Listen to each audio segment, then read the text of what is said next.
প্রিয় বাঁশখালীবাসী, আসসালামু আলাইকুম।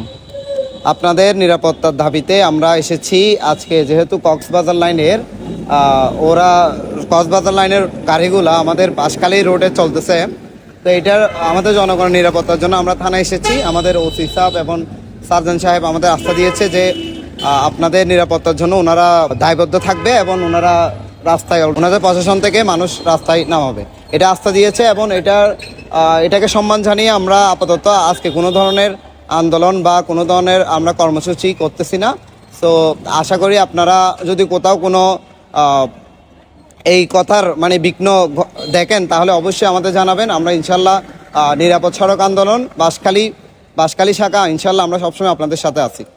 আমরা রাস্তার যানজট নিরসনের ক্ষেত্রে আমরা সহযোগিতা করতেছি, আপনারাও কাজ করতেছেন, আমরা আপনাদের পাশে আছি, কোনো সমস্যা নাই।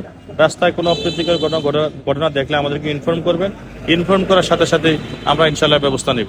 আর আপনারা আমাদের পাশে থেকে সহযোগিতা করবেন, আমরা আপনাদেরকে সহযোগিতা করব, যে যানজট না হয়, সুন্দরভাবে যেন সুশৃঙ্খলভাবে যানবাহন চলাচল করতে পারে। ধন্যবাদ।